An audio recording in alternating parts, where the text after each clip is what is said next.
orang bodoh kalau diikuti ini bahaya. Itu kan. Orang bodoh kalau diikuti ini bahaya, lebih bahaya daripada ya senjata mematikan. Soalnya yang dia ingin masak. Ulama itu apa?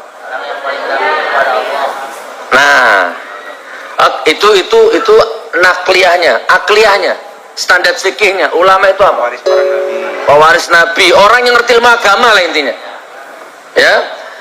Tapi ada satu ayat yang sangat tegas, nggak pakai bertele-tele, lugas tegas. Redaksi bahasanya tegas. Perhatikan.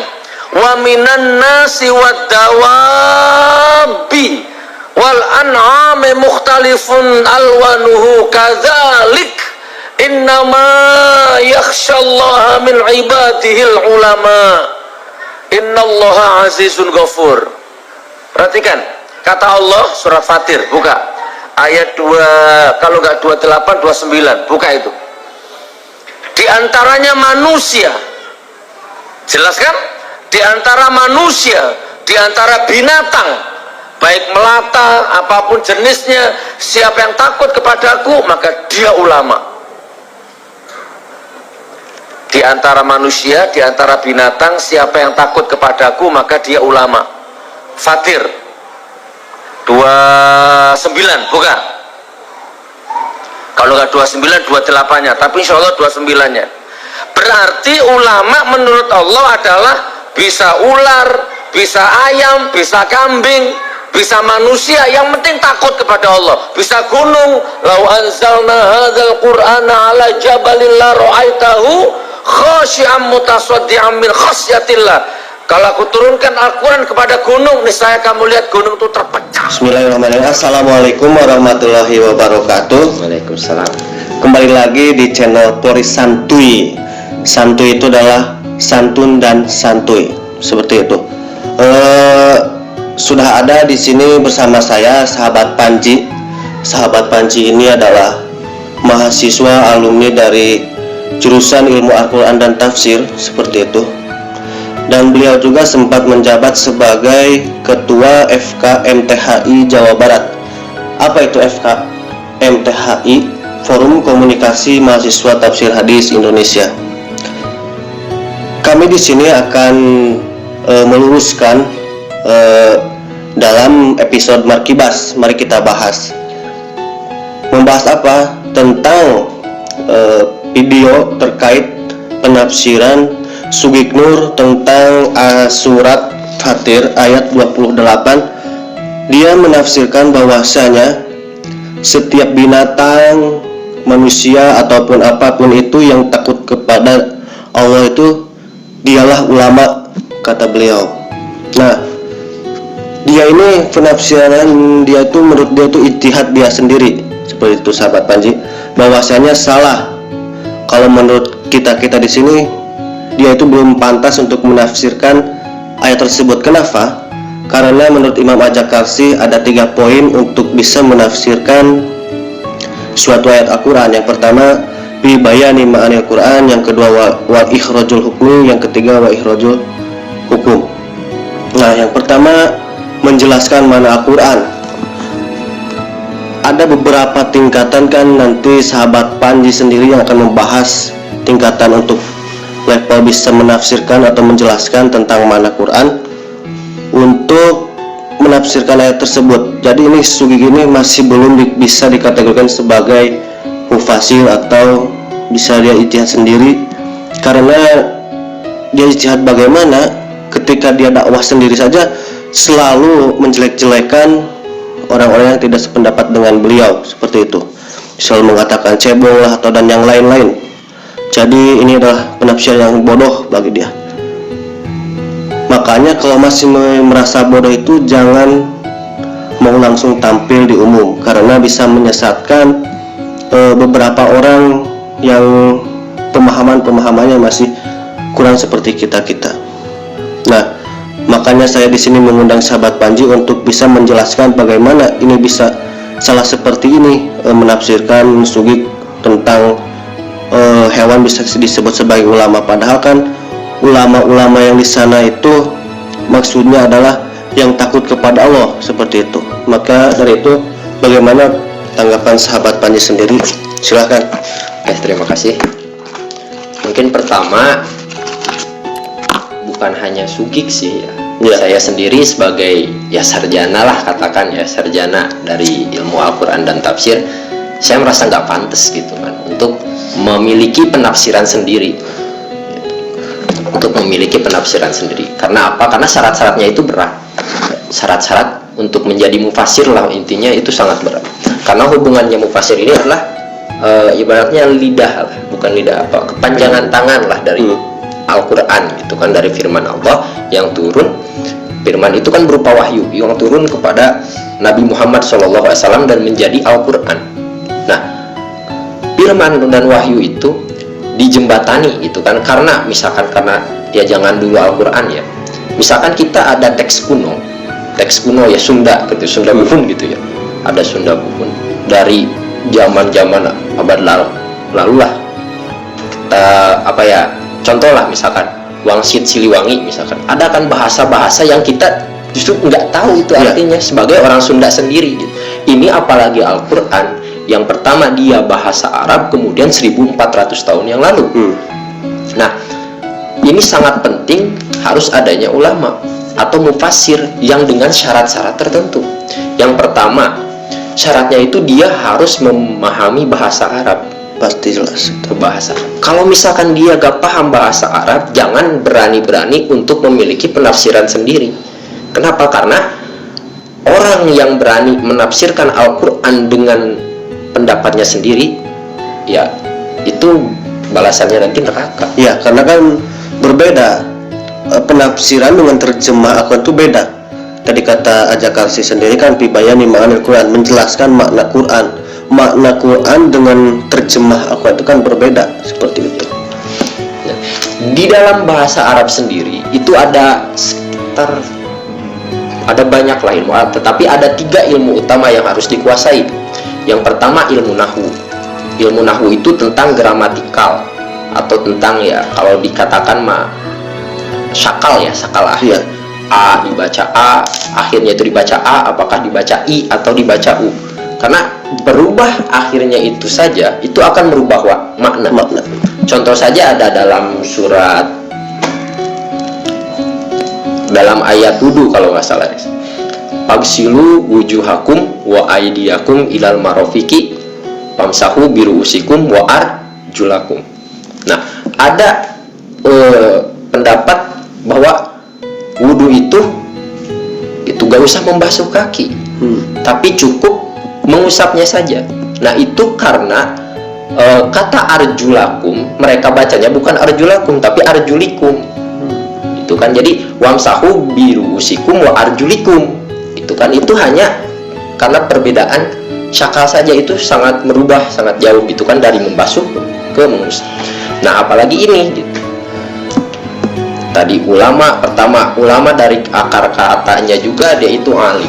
Iya, alim. Kemudian kalau dalam bahasa Arab kata alim ini bukan kepada benda mati, tapi justru kepada yang hidup, manusia. Nggak mungkin batu alim. Kemudian hewan nggak mungkin alim karena nggak berakal. Benar. Makhluk hidup yang berakal. Nah, itu baru bisa dikatakan sebagai alim. Kemudian syaratnya juga yang alim itu harus ada ilmu di dalamnya. Kalau nggak ada ilmu, nggak bisa disebut alim. Itu pertama dari akar. Nah, kemudian itu nahwu ya. Yang kedua sorok, ilmu pembentukan kata. Kan ini asalnya dari ini asalnya dari ini, gitu kan. Misalkan kata alim itu adalah isim fa'il dari alima, gitu kan. Pelaku ya, alima itu kan fi'il atau kata kerja mengetahui, pelakunya alim, itu kan isim fa'il. Nah, kemudian selanjutnya ilmu balaghah. Nah, ilmu balaghah juga ini kebagi lagi menjadi 3. Pertama ilmu ma'ani, kedua ilmu bayan, ketiga ilmu badi, itu kan. Nah, kesalahan dari sugik yang saya lihat dalam tanda kutip tafsirnya ya, walaupun ya nggak bisa dikatain tafsir. Nah, emang bukan dia tidak bisa semena-mena ini penafsiran saya sebagai ijtihad saya. Dia kan mengatakan seperti itu di dalam sebuah video channel dia seperti itu. Itu hasil ijtihad saya. Apa ijtihad itu? Ijtihad itu perenungan, pencarian, tafsir saya. Nggak bisa dia tafsirnya gitu kan. Dia mengatakan yang takut kepada Allah adalah ulama. Itu sebenarnya tidak begitu untuk terjemahannya gitu kan. Terjemahan yang benar itu yang takut kepada Allah hanyalah ulama. Karena di sana ada yang dinamakan dengan hasor atau kosor atau membatasi, itu kan. Membatasi yang takut kepada Allah hanyalah ulama, bukan yang lain. Bukan batu, bukan ini, hanyalah ulama. Jangan dibalik, gitu kan. Ulama yang takut kepada Allah, gitu. Ya, ulamanya bisa apa kan ke dia katanya kan gitu. Sedangkan ini kebalikan, yang takut kepada Allah hanyalah ulama. Dan yang disebut ulama juga di sini dialah yang takut kepada Allah. Ulama kan masuk ke kategori ulama alim. Itu adalah ulama, itu adalah jamak dari kata alim. Yang berarti ulama ini orang yang mempunyai ilmu tinggi, yang hatinya tasawufnya tinggi, selalu meredamkan emosi, jangan menjadi provokasi seperti itu. Apalagi provokasi, jauh sekali itu dari kata ulama. Bagaimana dia mau takut kepada Allah, sedangkan dia menyakiti orang lain juga dia gak takut gitu. Dengan kata-katanya itu menyebut cebong lah dan lain sebagainya, dia nggak sadar ketika dia ngomong itu di media gitu kan dan diliput, kemudian dia dengan bangganya gitu kan, dengan sombongnya, ini tafsir saya, itu menunjukkan kebodohan dia, bukan ulama gitu. Sebenarnya ulama itu sebenarnya kubul humul gitu kan. Mencintai nggak populer. Dia suka nggak populer, justru dia sukanya bersembunyi gitu kan, takut kalau misalkan dia populer gitu kan. Itu syaratnya baru segitu aja udah berat banget gitu kan, ya, untuk menjadi mufasir. Itu kan dia dengan terang-terangan mengatakan bahwa ini tafsir saya, ijtihad saya. Oh, sekelas Imam Suyuti aja nggak berani untuk ijtihad. Imam Suyuti yang tafsirnya itu ada 2 kan, Jalalain, ada Durrul Mansur, kitab-kitabnya banyak, dia nggak berani untuk ijtihad sendiri. Dia itu masih bermadhab gitu kan kepada Imam Syafi'i sekelas Imam Suyuti. Ini sekelas Subik udah berani ijtihad. Wah, ini bahaya sekali. Saya pun sudah mondok 6 tahun sampai dari S1 tafsir hadis dan S2 sekarang masih tafsir hadis, tidak berani untuk menafsirkan beberapa ayat karena emang saya kan mempelajari beberapa akar-akar ilmu mufasir. Dia sendiri yang baru-baru ini muncul beberapa tahun yang lalu berani-beraninya membuat statement seperti itu. Ini penafsiran saya, ijtihad saya, bahwasanya hewan-hewan juga bisa dikatakan ulama karena kalau takut kepada Allah. Sangat bahaya sekali soalnya, karena dia gitu kan, orang bodoh kalau diikuti ini bahaya gitu kan. Orang bodoh kalau diikuti ini bahaya, lebih bahaya daripada ya senjata mematikan. Soalnya yang dia iniin masa banyak gitu kan, masa banyak, kemudian dia sebarkan, ya udah semuanya itu kan jadi panas lah istilahnya gitu kan, nggak tenang hidup. Nah seperti itu sahabat santuy, dari beberapa pemaparan sahabat Panji sudah jelaskan bahwasanya ikut tahapan untuk kita bisa menafsirkan beberapa ayat tidak semena-mena hanya pemikiran sendiri seperti itu, harus menguasai beberapa pan ilmu yang salah satunya ilmu nahwu shorof. Itu harus lebih dikaji. Ini Sugik ini bagaimana ya saya menjelaskannya. Sugik ini dia itu amburadul seperti itu. Makanya bagi pengikutnya, kalau mau menjadi pengikut dia sejati, ambil saja yang baik-baik seperti menyuruh kebaikan, jangan melihat keburukan-keburukan yang memprovokasinya. Ya, seperti tadi menyebut kepada cebong-cebong dan lain-lain. Ini cebong sendiri menamai kepada seseorang dengan label cebong sendiri kan tidak pantas seperti itu. Al-Quran juga melarang sebenarnya. Iya. Al-Quran juga melarang. Tapi dia justru nggak baca itu gitu kan. Iya. Dia pedenya lagi bikin tafsir. Ya Allah. Ya sahabat santuy, untuk saat ini disekiankan saja untuk pembahasan dasar dari dasar-dasar untuk memahami tafsir sendiri seperti itu. Nanti di episode selanjutnya mungkin kita akan membahas ayat tersebut dengan membawa salah satu kitab tafsir rujukan. Terima kasih sahabat Panji sudah meluangkan waktu di channel ini. Mudah-mudahan bisa memberikan manfaat kepada sahabat-sahabat santuy di sana untuk memilih mana yang cocok bisa dijadikan referensi guru. Makanya dari sekarang difilter lah mana yang cocok didapatkan ilmunya dan mana yang tidak cocok untuk didapatkan ilmunya.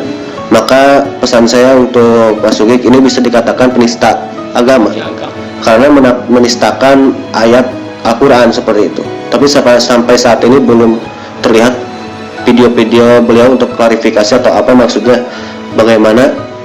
Mari kita tunggu saja untuk ada klarifikasi atau bagaimana Sugik ini. Terima kasih. Wassalamualaikum warahmatullahi wabarakatuh.